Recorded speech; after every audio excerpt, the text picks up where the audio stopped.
환율이 장중 1,430원을 돌파했습니다. 코스피는 정거래일 대비 3%, 코스닥은 5% 하락하며 700선이 붕괴됐습니다. 윤석열 대통령이 비속어 논란과 관련해 사실과 다른 보도라며 동맹 훼손을 언급했습니다. 국민의힘은 민주당과 특정 언론의 유착 의혹을 제기했고 민주당은 언론 탄압을 주장했습니다. 대전의 한 아울렛 지하주차장에서 큰 불이 나 직원 7명이 사망했습니다. 종이박스 등 적재물이 타면서 매연이 발생한 것으로 파악됐습니다. 성남FC 의혹을 수사하고 있는 검찰이 네이버와 차병원 등 10여 곳에 압수수색을 벌였습니다. 이재명 대표에겐 뇌물수수 혐의를 적시한 것으로 파악됐습니다. 실외 마스크 해제 첫날 축구장 등에서 시민들의 일상은 크게 달라지지 않은 모습이었습니다. 실내 마스크 착용이 해제되지 않은 데 따른 것으로 보입니다. 부산 경남 일대 외국인 전용 클럽과 노래방 등에서 마약 파티를 벌인 외국인 수십 명이 붙잡혔습니다. 한화그룹이 대우조선해양을 2조 원에 인수합니다. 한화가 육해공 통합 방산 시스템을 갖춘 기업으로 발돋움할 수 있게 된 건데 남은 과제는 무엇인지 짚어봤습니다.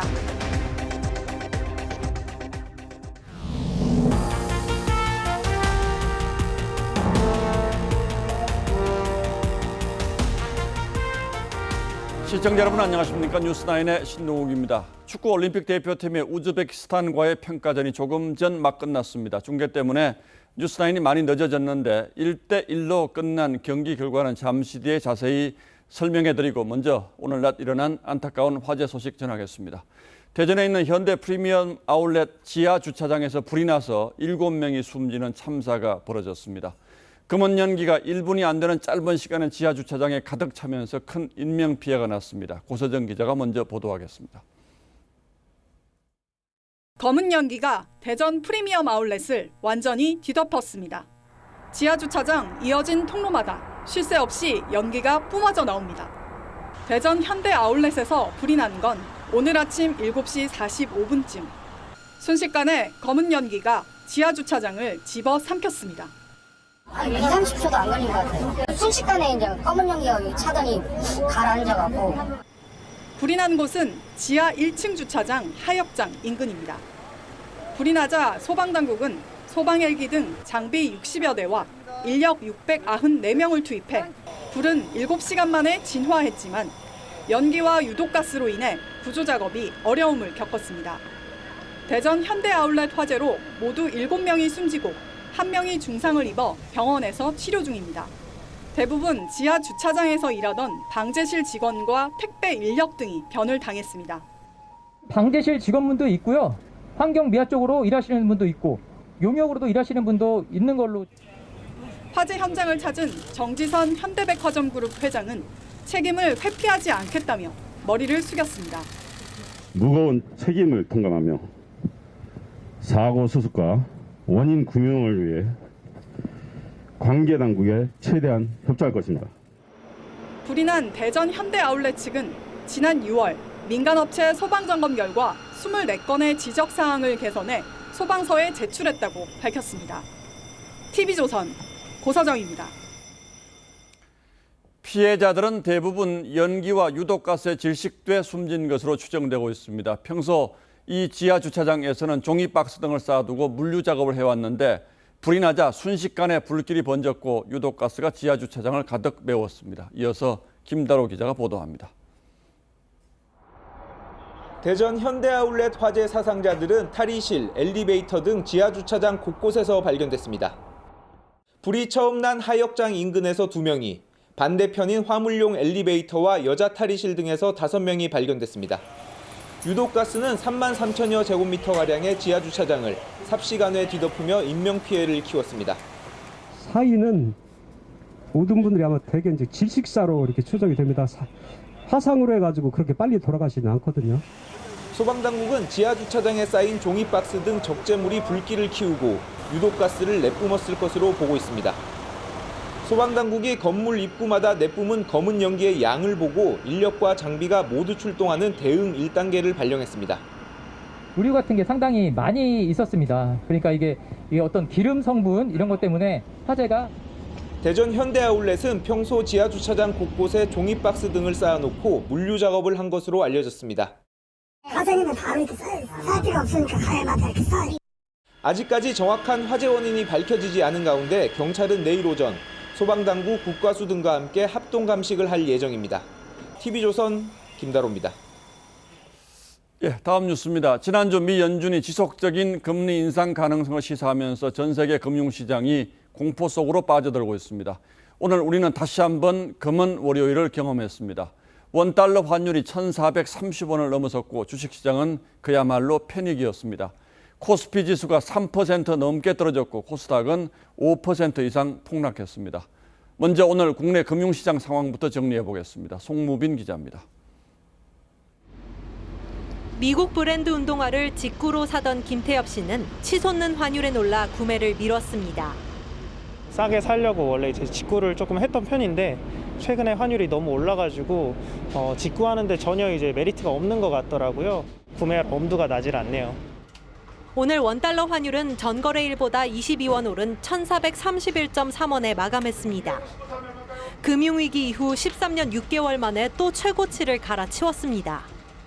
이 원화가 딱히 강세로 갈 수 있는 모멘텀이 약하다. 그런 측면에서는 1,500원 수준까지는 열어놔야 될 것으로 판단하고 있습니다. 국내 증시도 바닥을 뚫었습니다.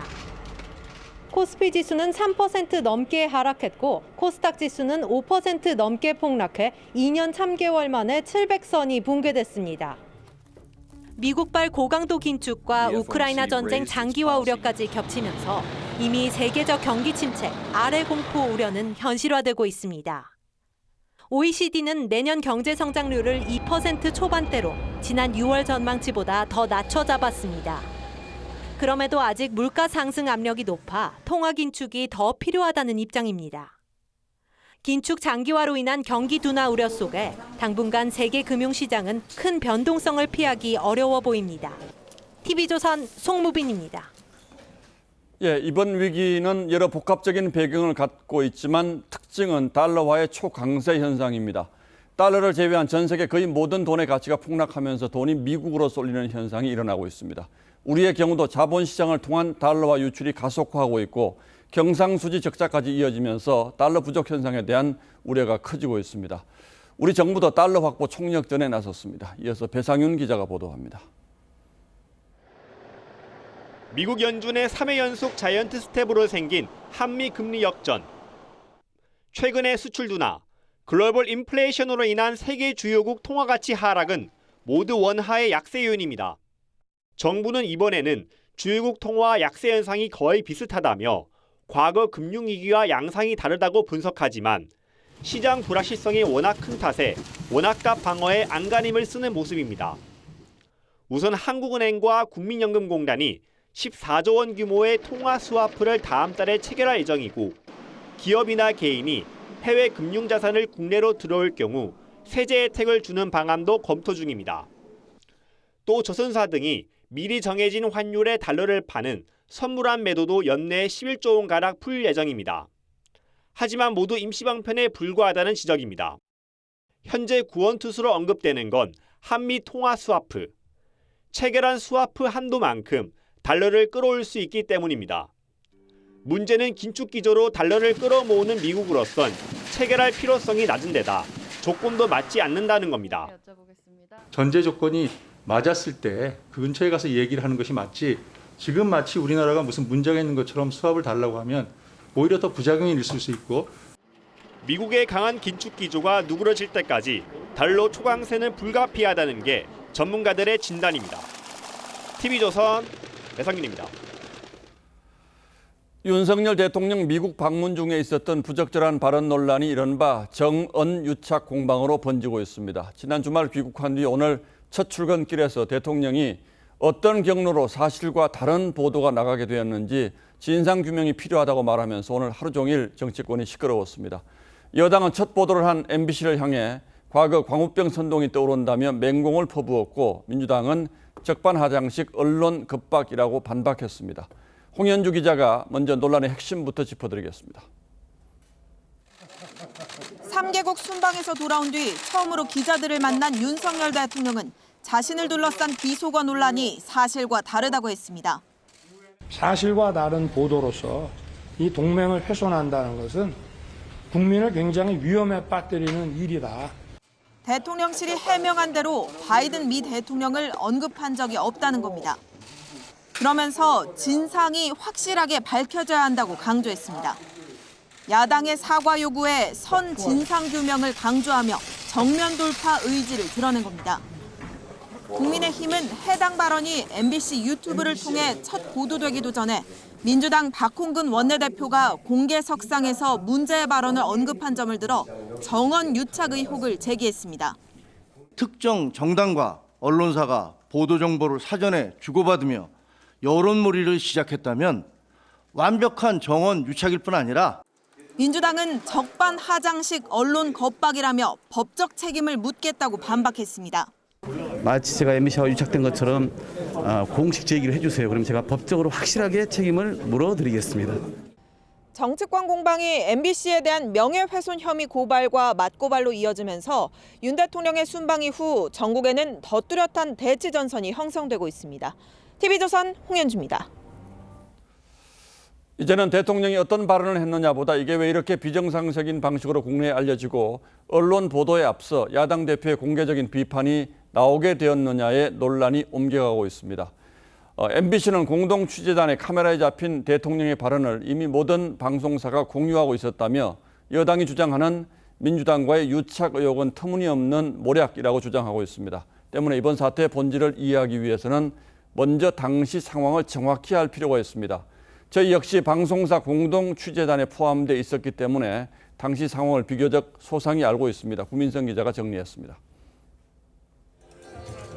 순방기자단이 공동 취재단을 구성해 촬영한 해당 영상은 한국 시간으로 22일 오전 6시 28분 각 언론사로 송출이 시작돼 7시 26분 종료됐습니다. MBC는 행사 종료 4시간여 뒤인 오전 10시 7분쯤 유튜브에 자막을 단 동영상을 올렸는데 민주당 박홍근 원내대표는 이보다 약 30분 빠른 9시 33분쯤 윤 대통령 발언을 회의에서 언급했습니다. 회의장을 나오면서 비속어로 미국 의회를 폄훼하는 발언이 고스란히 영상에 담겨 대형 외교 사고로 큰 무리를 해당 영상의 엠바고, 즉 보도 제한이 풀리는 시점인 9시 39분보다도 6분가량 빨랐습니다. MBC는 이 영상을 1분 12초짜리로 잘라 가장 먼저 공개했습니다. 비속어가 섞인 제목에 승인 안 해주면 어떡하냐는 대상으로 바이든을 지목했습니다. 국민의힘은 공동취재단 영상기자가 MBC 기자였고 박 원내대표 발언 전에는 다른 언론 보도가 없었던 점을 들어 유착 의혹을 제기했습니다. 이는 MBC가 민주당과 한몸으로 유착되어 여론조작을 펼치고 있는 정언 유착의 확실한 증거입니다.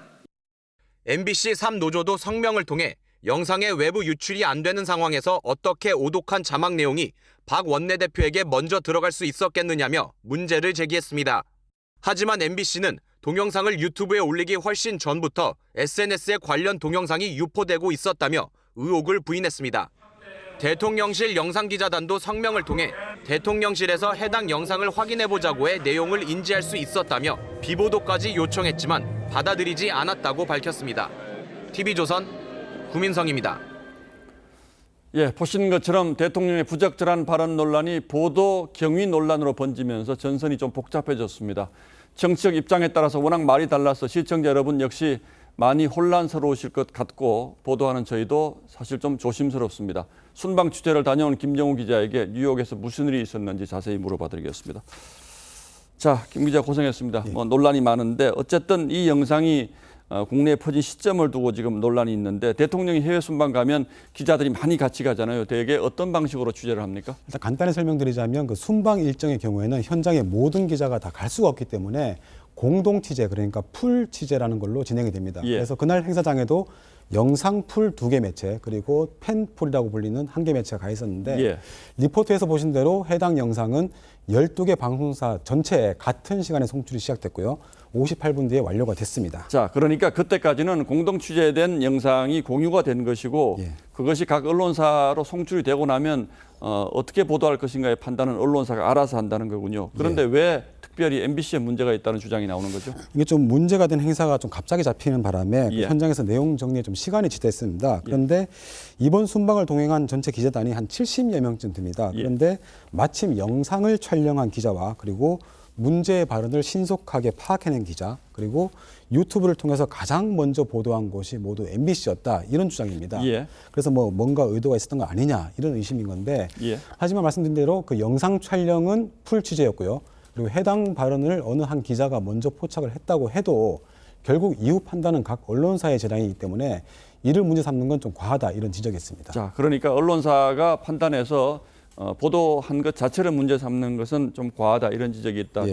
그런데 진짜 문제는 방송사 카메라에 찍힌 내용이 언론에 보도되기도 전에 민주당에서 먼저 이걸 문제 삼은 것 그거 아니겠습니까? 그게 좀 심각한 부분인데요. 이 내용에 그러니까 엠바고 해제 시점이 당시 오전 9시 39분이었는데 이렇게 표를 한번 보겠습니다. 그 9시 30분에 시작된 회의에서 박홍근 원내대표가 먼저 발언을 했고요. 그리고 현근택 전 대변인도 그 SNS에 같은 내용을 사전에 올렸습니다. 그리고 게다가 해당 발언 장면을 캡처한 영상이 온라인상에 먼저 돌았는데 그러니까 누군가가 보도가 되기 전에 내용과 영상을 외부로 유출했고 이게 민주당까지 흘러들어갔는데 이 모든 상황이 불과 한두 시간 사이에 이루어졌기 때문에 어떤 세력이 움직인 거 아니냐 이런 의심이 나오는 겁니다. 아마 윤 대통령이 언급한 진상규명도 이런 측면을 말한 걸로 보입니다. 여당의 주장은 MBC의 어느 누군가가 민주당에 알려줬을 것이다 이렇게 의심하고 있는 거죠, 사실. 그런 측면도 있는데 구체적으로 밝히지 않았습니다. 그러나 이 영상이 MBC를 통해서 유출된 것인지 이건 확인된 바가 없는 거고요. 아직까지는 그 정황이 확인된 적이 없습니다. 알겠습니다. 어쨌든 오늘 국민의힘에서 법적 대응을 언급을 했는데 이게 법적으로도 문제가 될 수가 있습니까? 일단 오늘은 그 국민의힘 소속의 한 시의원이 허위사실 유포 혐의로 이제 경찰에 고발을 한 상황입니다. 자, 허위사실 유포라는 것이 사실 당일날은 대부분 MBC에 처음 그 보도가 된 영상에 바이든이라고 표현을 했는데 이걸 나중에 대통령실이 바이든이 아니라 날리면 이가 맞다라고 했기 때문에 이걸 허위사실 유출로 보고 있는 겁니까? 그래서 그 고발 내용을 보면 사실 확인 없이 특정 자막을 넣어서 의도되어 인식하도록 유도했다 이런 건데요. 이게 법적으로 처벌이 가능한 사안인지는 좀 의견이 엇갈리고 있습니다. 특히 민주당에서는 첫 보도 매체를 통해서가 아니라 SNS에 유포된 영상을 확인했다는 입장인데 좀 수사를 통해서 유출 경로를 파악하기 전에는 해당 언론이 먼저 유출했다고 단정하기도 어려운 상황입니다. 사실은 유출을 했다고 하더라도 유출한 것이 법적으로 책임져야 될 문제인지 이것도 좀 따져봐야 될 대목이 있군요. 자, 그런데 이런저런 문제가 많고 이런저런 지적들이 많은데 그랬다면 대통령실에서 좀 더 일찍 대응했으면 좋았겠다 이런 생각도 들긴 해요. 그 대목에서 바로 대통령실, 특히 홍보수석실의 대응을 짚어볼 필요가 있습니다. 그 첫 보도가 바이든으로 나온 이후에 홍보수석실에 저희가 진위를 물어봤지만 명확히 답을 하지 못했고요. 또 첫 보도가 나온 지 3시간여 만에 고위 관계자의 브리핑이 있었는데 그때까지도 그냥 사적 발언이었다, 미 의회와 무관하다 이렇게 말만 하고 명확한 설명을 하지 않았습니다. 그래서 대통령실의 부인이 없었기 때문에 저희로서도 달리 판단하기가 쉽지 않았고요. 결국 뉴욕 시간으로 다음 날 오전이 돼서야 홍보수석이 바이든이 아니라 날리면이다 이렇게 반박을 했지만 첫 보도로부터 거의 13시간 가까이 지난 시점이었고요. 그리고 오늘 브리핑 때 제가 그 관련해서 질문을 해봤는데 왜 13시간 뒤에 해명했느냐는 질문이 잘못됐다. 특정 단어가 아님을 확인하는데 많은 시간이 걸렸기 때문에 13시간을 허비한 거다. 이런 답이 돌아왔습니다. 자, 이제 첫날 문제가 됐던 부분이 두 가지잖아요. 바이든을 지목한 부분은 이제 동맹을 훼손했다 이 부분이고 또 하나 대통령이 적절치 못한 비속어를 사용했다라는 부분, 이 부분이 있는데 이 부분은 대통령실에서 지금 어떻게 얘기를 하고 있습니까? 또 지금 상황으로서는 그 부분도 명확하게 설명을 안 하고 있습니다. 당초에는 김은혜 홍보수석이 뉴욕 현지 브리핑에서 대통령 욕설 부분에 대한 질문에 네라고 답을 하면서 거친 표현에 대한 국민 우려를 알고 있다. 이렇게 사실상 시인을 했습니다. 그런데 오늘 대통령실 관계자는 그 부분에 대해서도 명확한 답을 주지 않았는데 이런 입장 번복과 늑장 대응이 첫 보도를 사실로 인지하게 만든 측면이 크다고 볼 수 있겠습니다. 그래서 대통령이 강조한 진상규명과는 별개로 이에 대한 입장 표명은 필요해 보입니다. 예, 뭐 진상 규명이든 입장 표명이든 이제 필요한데 문제는 이 과정에서 이를테면 언론 자유를 훼손하는 이런 부분 오해를 받지 않기 위해서는 정확한 상황 판단이 필요하고 이것에 대한 평가 또는 앞으로 어떻게 하면 이런 상황을 막을 수 있는지에 대한 어떤 대안도 대통령실에서 좀 추가적으로 좀 해명을 할 필요가 있긴 하겠군요. 예, 그렇습니다. 예, 뭐 아직까지는 모든 게 불확실한 상황이어서 저희도 좀 말씀드리기가 어렵습니다만 앞으로 상당 기간 어쨌든 정치적 쟁점이 됐기 때문에 이 부분은 좀 이어질 것 같습니다. 좀 지켜보죠. 예, 김정우 기자 수고했습니다. 예.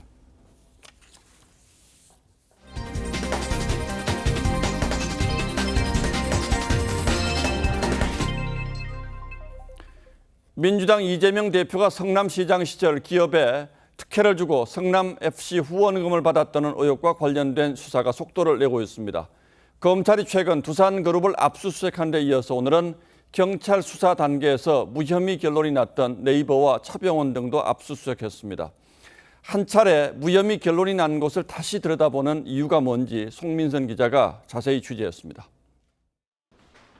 성남FC 후원금 의혹을 수사하는 검찰이 압수수색에 나선 곳은 성남시 네이버 본사와 분당 차병원 등 10여 곳입니다.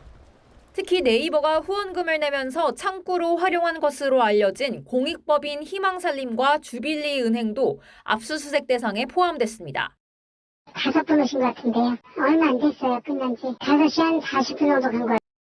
네이버와 분당차병원은 이재명 대표가 성남FC 구단주로 있을 당시 각각 39억 원과 33억 원을 성남FC에 후원했고 그 대가로 제2사옥 건축 허가와 토지 용도 변경 인허가 등 특혜가 제공됐다는 의혹을 받아왔습니다. 경찰은 수사를 통해 두산그룹만 기소하고 네이버를 포함한 5개 기업은 무혐의 처분했습니다. 이 대표는 제3자 뇌물 공여죄를 적용했습니다. 그런데 검찰이 네이버와 차병원이 낸 후원금 역시 이 대표가 성남FC를 통해 우회적으로 받은 뇌물로 판단하고 압수수색에 나선 겁니다. 검찰이 수사를 확대하면서 경찰에서 무혐의가 난 나머지 기업에 대해서도 압수수색 초읽기에 들어갔다는 분석이 나옵니다. TV조선 송미선입니다. 자, 그런데 검찰이 청구하고 법원이 발부한 압수수색 영장에는 이재명 대표가 뇌물수수 혐의 피의자로 적시됐습니다. 앞서 경찰은 두산건설이 낸 후원금 55억 원을 특정해서 제3자 뇌물공여 혐의를 이 대표에게 적용했는데 사건을 넘겨받은 검찰은 이 대표에게 직접적으로 이익이 넘어간 뇌물로 그 성격을 다르게 보고 있다는 뜻입니다. 이 경우는 상황이 훨씬 더 심각해지죠. 한송원 기자의 단독 보도입니다. 검찰은 네이버와 차병원에 대한 압수수색 영장에 이재명 대표를 피의자로 혐의는 특정범죄 가중처벌법상 뇌물로 적시했습니다. 성남FC를 통해 뇌물을 받았다고 본 건데 앞서 경찰이 두산건설건에 적용한 제3자 뇌물공여 혐의와는 다른 판단입니다. 경찰은 이 대표가 두산건설의 용도 변경 편의를 봐주는 대신 성남FC에게 55억 원 상당의 후원금을 내도록 했다고 봤습니다. 자료 확보 오래 걸린 이유가 있을까요? 하지만 사건을 넘겨받은 검찰은 이 대표에게 특가법상 제3자 뇌물수수를 적용하고 네이버가 2015년 성남시와 재단법인 희망살림 그리고 성남FC와 맺은 사자 협약 내용과 후원금의 흐름에 주목하고 있습니다.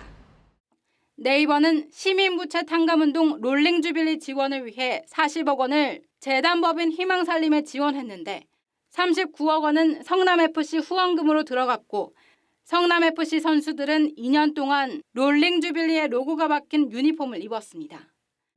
희망살림 운영은 이 대표의 측근인 재윤경 전 의원이 맡았고 롤링주빌리 은행의 공동은행장은 당시 이재명 성남시장이었습니다. 검찰은 기업의 후원금을 통한 정책 홍보가 이 대표에게 건너간 무형의 이익으로 무게를 두고 있습니다. 검사장을 지낸 한 변호사는 대법원 판례를 보면 금전이나 유형의 이익뿐 아니라 무형의 이익도 뇌물로 판단하고 있다고 설명했습니다. 김의겸 더불어민주당 대변인은 주빌리은행은 성남 시민의 부채를 탕감해주기 위한 비영리단체라며 경찰이 지난해 불송치했던 사안이라고 했습니다. TV조선 한송원입니다. 이재명 도지사 시절 경기도가 민간단체와 함께 여러 가지 대북 사업을 추진했다는 사실은 이미 알려져 있습니다. 그런데 그 범위가 상당히 광범위했습니다. 체육, 문화, 관광 등 16개 분야에서 공동사업을 추진했는데 이상한 건 예산을 심의해야 할 도의회도 잘 모르는 상태에서 사업이 추진됐다는 점입니다.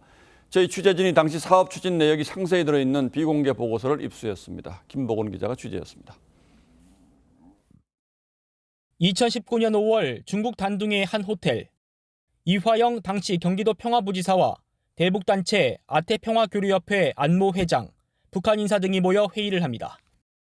TV조선이 확보한 비공개 보고서에 따르면 이 자리에서 경기도와 아태협은 북한 측 관계자와 대북 사업을 협의했습니다. 도지사 방북 추진과 남포항 개발, 국제체육대회, 옥류관 유치 등 남과 북에서 벌일 각종 사업이 16개에 달했습니다. 경기도와 아태협이 방대한 대북 사업을 벌이려고 긴밀하게 협력한 겁니다. 이재명 지사님의 정책 의지에 따라 북측 인사와의 만남 및 대북 교류 등으로 지속적인 남북 채널을 가동하고. 그런데 예산을 심의하는 도의회는 정작 사업 내용을 제대로 파악하지 못했습니다. 평화공원 이렇게 조성한다고 되어 있습니다. 이 경기도 사업인지 아니면 이단체 사업인지 잘 모르겠습니다. 당시 이 부지사는 쌍방울 사회이사를 그만두었지만 회사 법인카드를 계속 썼고 안 회장은 쌍방울 계열사 임원으로 영입됐습니다. 검찰은 경기도 대북 사업에 쌍방울의 역할이 뭔지, 어떤 이권을 노렸는지 등을 수사 중입니다. TV조선 김보건입니다. 야외 마스크 착용 의무가 완전 해제된 첫날 어떻게 보내셨습니까? 경기장과 놀이공원을 찾는 시민 일상이 크게 바뀌지 않을까 싶었는데 아직은 마스크를 쉽게 벗지 못하는 모습이었습니다. 습관을 하루아침에 바꾸는 게 쉽지 않은 일이죠. 이태희 기자가 현장을 다녀왔습니다. 올림픽 축구 국가대표팀 평가전이 열린 화성 종합경기장. 관객석에 마스크를 쓰지 않고 응원하는 사람들이 눈에 띕니다.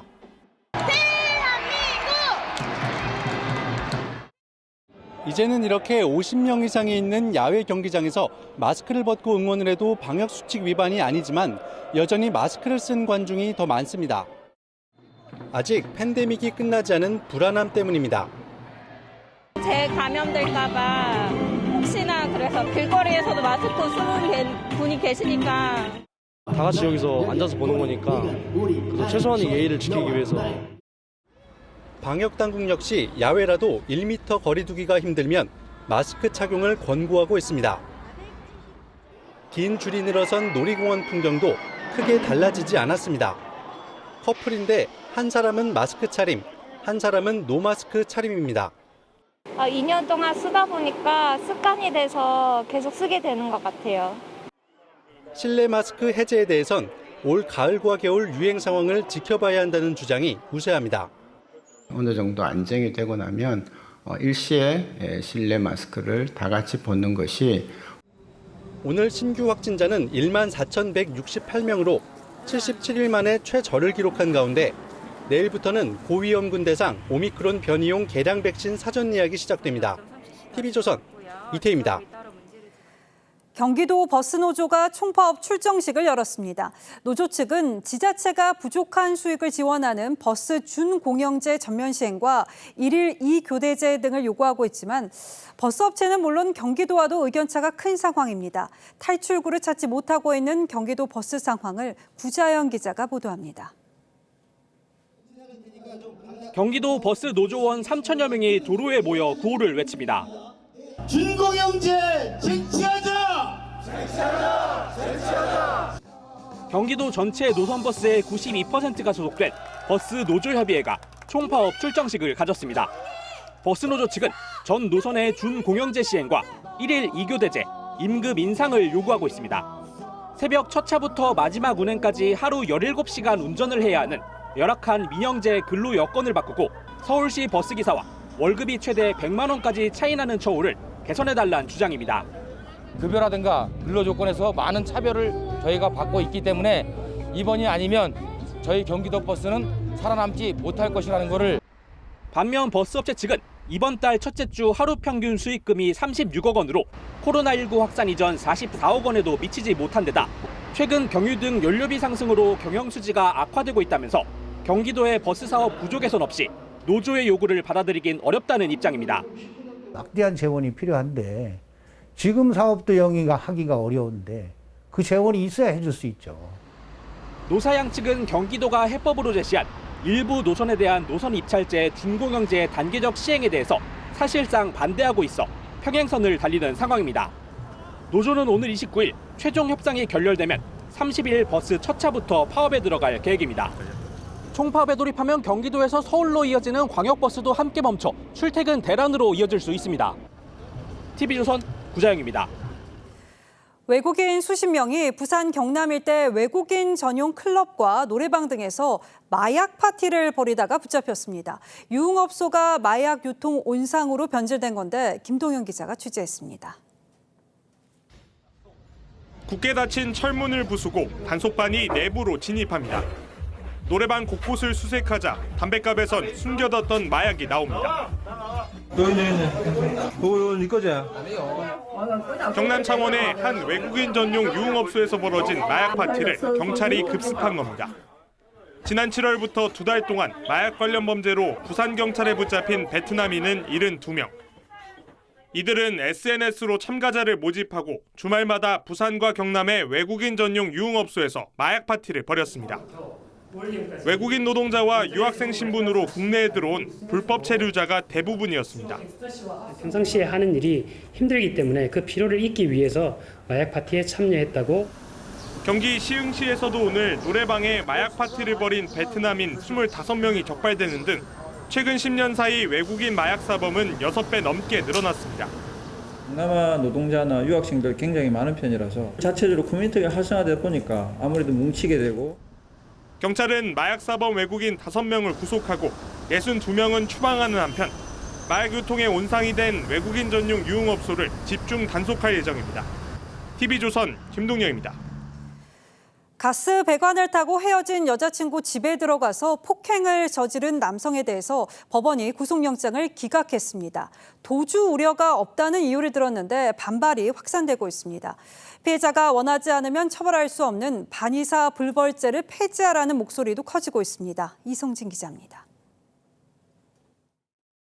주택 가스 배관을 타고 전 연인 집에 침입해 주먹을 휘두른 20대 남성 A씨. A씨는 스토킹을 하지 말라는 경찰 경고를 무시하고 범행을 저질렀지만 법원은 도주 우려가 없다며 구속영장을 기각했습니다. 세운데 괜찮아 태워서 집까지 데려주고 그 다음에 이제 집을 옮겼죠. 경남 지역 여성단체는 구속 사유 가운데 피해자의 실질적 위협 가능성 등을 법원이 고려하지 않아 스토킹범에 대한 구속영장 기각 비율이 높다고 지적했습니다. 스토킹 처벌법이 시행된 지난해 10월부터 지난달까지 구속영장이 신청된 377건 가운데 32%인 123건이 기각됐습니다. 여성단체는 또 지난해와 올해 국회에 상정된 스토킹 처벌법 개정안이 15건인데 법사위에서 논의도 안 했다고 성토했습니다. 2013년에 성폭력 범죄에서도 반의사 불벌죄가 폐지됐다며 이에 대한 빠른 개정을 촉구했습니다. 스토킹 범죄에 반의사 불벌죄를 적용했다는 것은 피해자의 안전을 아까 말한 것처럼 위협하고 살인에까지 이르게 한 것에 방조한 것으로. 정부와 여당은 스토킹 처벌법에서 반의사 불벌죄 조항을 삭제하는 등 개정안 처리를 추진하기로 했습니다. TV조선 이성진입니다. 장관이 공석인 복지부 산하 공공기관의 도덕적 해이 문제가 심각해 보입니다. 건보공단 횡령 사건에 이어서 이번에는 한국공공조직은행입니다. 이곳의 수장이 최근 근태 문제가 논란이 돼서 출퇴근 시간 제출을 요구받았는데 내놓은 자료가 황당합니다. 박재훈 기자가 단독 취재했습니다. 기증된 인체 조직을 관리하는 한국공공조직은행에 지난해 10월 부임한 A 은행장. 의사 출신으로 20대 총선에서 더불어민주당 비례대표에 떨어진 후 건보공단 상임이사를 거쳐왔습니다. 그런데 부임 이후 A 은행장의 근태가 문제가 됐습니다. 오전 10시가 넘어서야 출근하고 오후 5시 전에 사무실을 나서는 일이 잦았다는 겁니다. 결국 지난 7월 복지부 정기감사에서 A 은행장은 출퇴근 기록 제출을 요구받았습니다.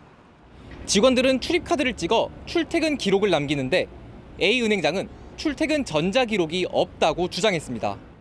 대신 출퇴근 여부만 기록한 수기 기록을 제출했습니다. 기관장의 경우 대외 활동이 많아 수기로 근태 기록이 가능하다는 주장입니다. 차량 출입 기록을 제출하라는 요구에도 개인 정보라며 거부하다 감사가 끝난 지난달에야 제출했습니다. 그러는 사이 A은행장에 대한 징계는 구두 경고로 끝났습니다. 복지부 처분 같은 경우에 아직 확정 통보된 내용이 아니에요. A은행장은 TV조선에 병원에 가거나 대외 활동 때문에 출퇴근 시간에 변동이 있었다며 복지부의 이의 신청을 검토하겠다고 밝혔습니다. TV조선 박재훈입니다. 소년판 삼청교육대로 불리는 곳이 있습니다. 일제 강점기 말기 일본이 만든 수용시설로 이름은 선감학원입니다. 고아나 결식아동을 구호한다는 게 목적이었지만 그곳은 사회복지의 탈을 쓴 지옥이었습니다. 구타는 물론 성폭행까지 벌어졌습니다. 성감도의 비극은 해방 후 1980년대까지 국가 손에서 이어진 것으로 전해집니다. 어린이 수천 명이 수감됐고 결국 150여 명이 목숨을 잃었습니다.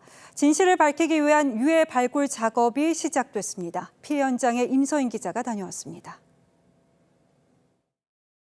1942년 조선총독부가 불황아를 감화한다며 설립한 성감학원. 해방 후에도 폐쇄되지 않고 1982년까지 40여 년 동안 유지됐습니다.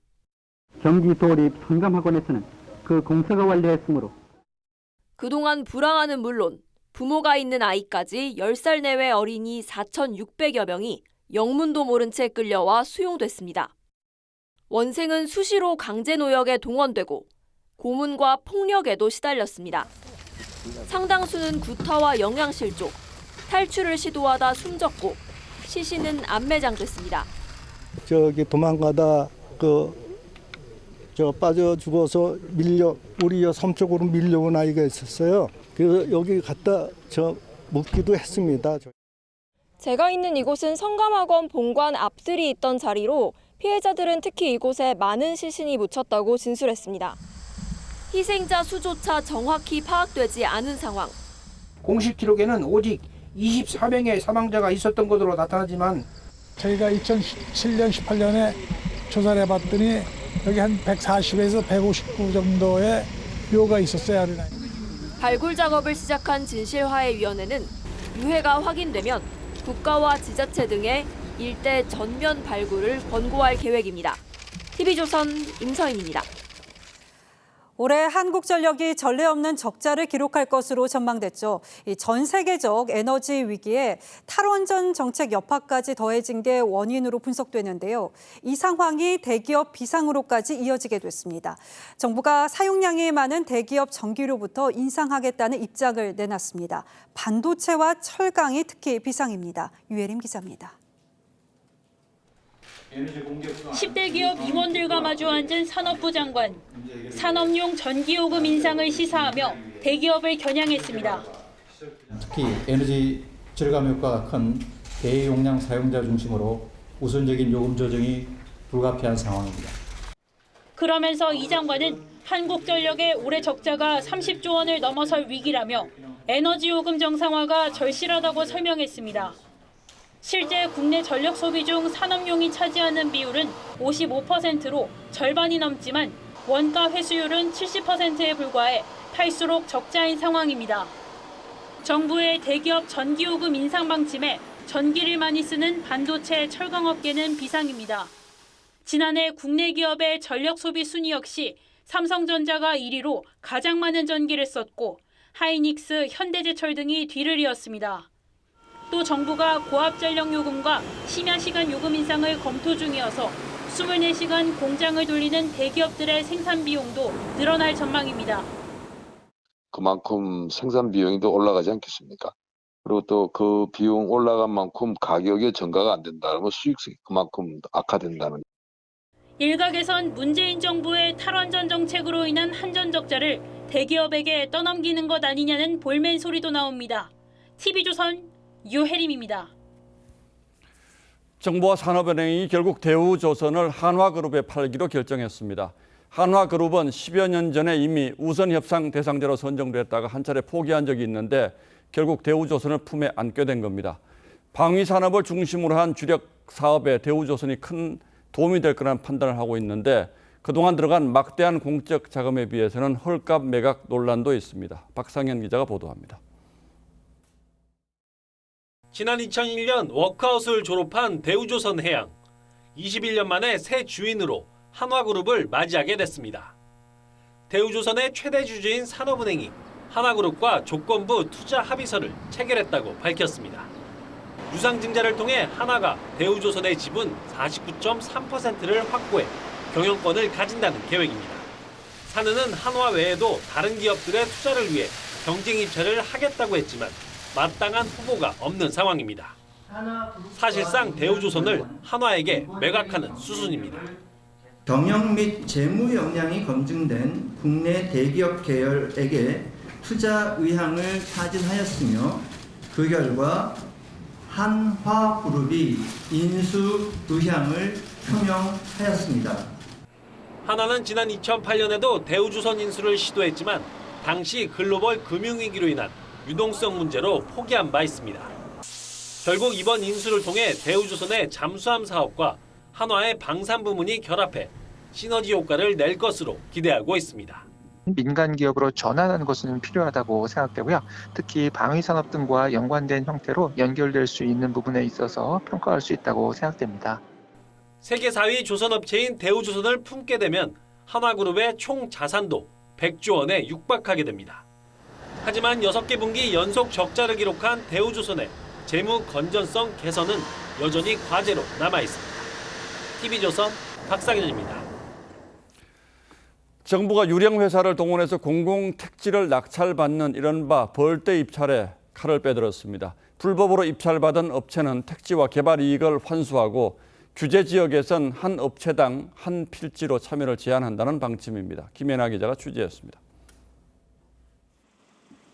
서울 송파구의 아파트 단지. 한 유명 건설사가 공공택지 입찰에 당첨돼 분양했는데 이 건설사는 5년간 비슷한 입찰에서 36곳의 계열사를 동원한 것으로 나타났습니다. 낙찰 가능성을 높이기 위해 계열사 수십 곳을 동원해 공공택지 입찰에 참여시키는 이른바 벌떼 입찰입니다. 총 공급 당첨 필지 수는 197필지입니다. 5개사 합계는 75필지 38%가 당첨되었습니다. 최근 3년간 공공택지 입찰에서 당첨된 건설사 10곳 중 8곳은 국토부 조사에서 페이퍼 컴퍼니 의심 정황이 드러났습니다. 입찰에 참여한 IP 주소가 동일하거나 모기업 직원이 계열사 업무를 도맡아 하는 등 위장회사를 이용한 사실이 포착된 겁니다.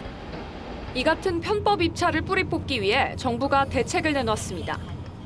규제 지역에선 필지 한 곳당 업체 한 곳만 추첨에 참여할 수 있도록 제도를 손질하고 주택법을 개정해 지자체가 낙찰업체의 실체 여부 등을 점검하도록 할 예정입니다. 또 이미 불법으로 토지를 취득한 업체의 계약을 해지하고 택지도 환수한다는 방침입니다. 지적도 많았음에도 불구하고 이에 대한 조사나 제재가 사실은 매우 약했습니다. 대대적인 조사와 이에 따른 시정 조치를 하고자. 이번 조치로 3기 신도시 등 대규모 공공택지 공급을 앞두고 주택 소비자 선택권이 커질 거란 기대와 함께 대형사가 기회를 독차지할 거란 우려도 나옵니다. TV조선 김예나입니다.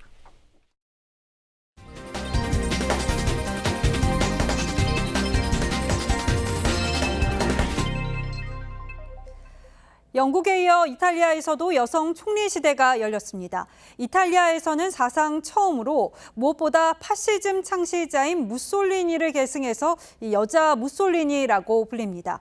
극우 정권 등장에 유럽연합에서는 벌써부터 단일 대우에 균열이 생길 거란 우려가 나오고 있습니다. 변지영 기자입니다. 드라기네가 붕괴로 조기 총선을 실시한 이탈리아에서 우파 연합이 과반 의석을 차지하며 승리했습니다. 가장 많은 표를 얻은 정당 대표를 총리에 임명하기로 한 약속에 따라 45세 멜로니 형제당 대표가 최초의 여성 총리이자 무솔리니 이후 100년 만에 탄생한 극우 성향 총리가 됐습니다.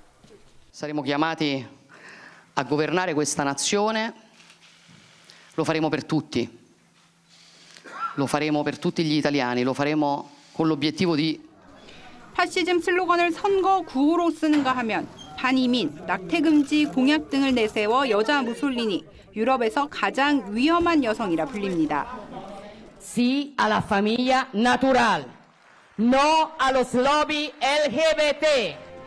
최악의 인플레이션 상황 속에 강한 이탈리아를 표방하며 우파 열풍을 일으켰는데 벌써부터 소수자 권리가 후퇴할 거란 우려가 나옵니다.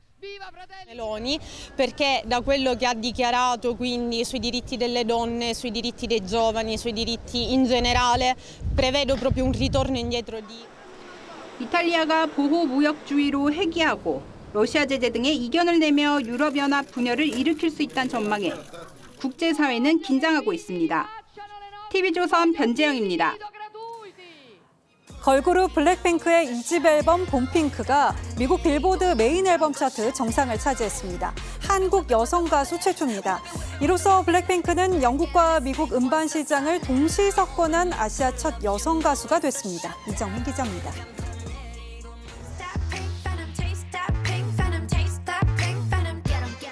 공개 29시간 만에 유튜브 1억 뷰를 달성한 블랙핑크의 핑크 베놈 뮤직비디오입니다. 블랙핑크의 정규 2집 앨범 봄핑크가 판매량 10만 2천 장으로 미국 빌보드 메인 앨범 차트 빌보드 200 정상을 차지했습니다. 여성 그룹으로는 2008년 이후 14년 만이자 한국 걸그룹 최초의 1위입니다. 미 포브스지는 블랙핑크가 미국 음반 시장을 장악한 첫 K-팝 걸그룹으로 역사를 만들었다고 보도했습니다. 이틀 전 영국 공식 앨범 차트 1위도 차지해 아시아 여성 가수의 첫 영미권 석권입니다. 영국 앨범 차트랑 지금 미국 앨범 차트 동시 정복했다는 거잖아요. 미주권, 유럽권 모두 지금 블랙핑크의 지배력 같은 것들이 뭐 아주 뚜렷하게 보이는 동양권과 서구권을 모두 아우를 수 있는. 그동안 BTS, 슈퍼엠, 스트레이키즈 등 K-팝 보이그룹만 올랐던 빌보드 200 정상의 유리천장을 깬 겁니다. 지난달 열린 MTV 비디오 뮤직 어워즈에서도 블랙핑크 멤버 리사가 BTS를 제치고 베스트 K-팝 상을 수상했습니다. I love you. And girls, 너무 고맙고 항상 진짜 응원해줘서 너무 고마워요. I love you. 남성 아이돌 그룹에 이어 블랙핑크까지 K-팝이 명실상부 세계 음반 시장의 주역으로 자리 잡았습니다. TV조선 이정민입니다.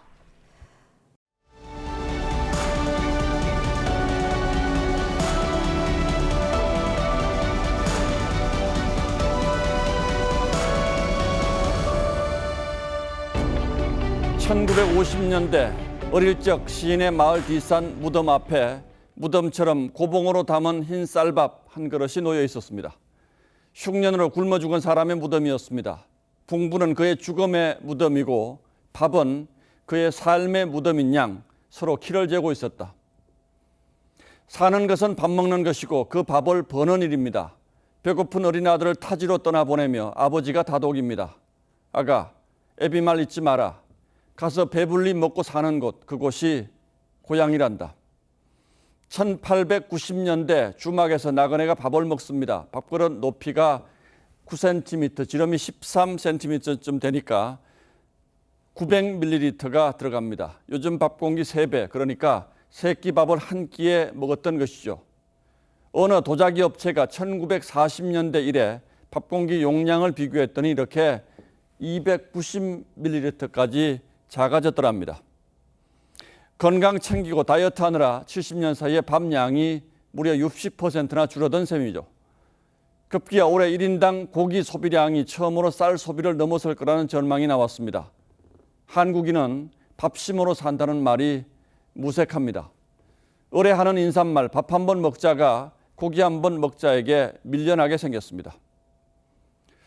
폭락하는 쌀값을 떠받치려고 정부가 1조 원 가까운 세금을 들여 쌀 45만 톤을 사들이기로 했습니다.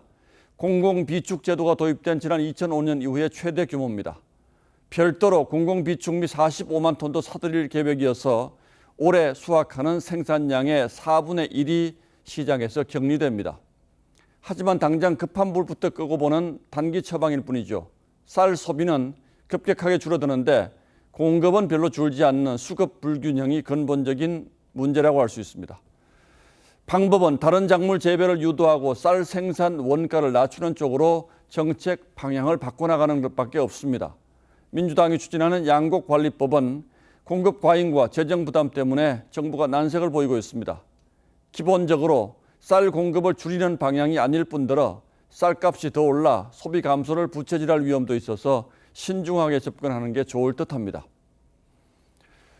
복숭아 농사를 짓는 시인의 꿈에 아버지가 나타나 귀싸대기부터 올려붙이십니다. 이놈아 어쩐지 제사밥에 뜬내나더라. 물려준 땅 죄다 복숭아, 포도 그딴 허드렛 농사만 짓고 이놈 내놓은 내 밭 다 내놔라. 하지만 농업의 다각화, 기업화에 농민의 앞날이 달려있는 현실을 이제는 조상님들도 이해해 주실 겁니다. 9월 26일 앵커의 시선은 작아진 밥 공기였습니다.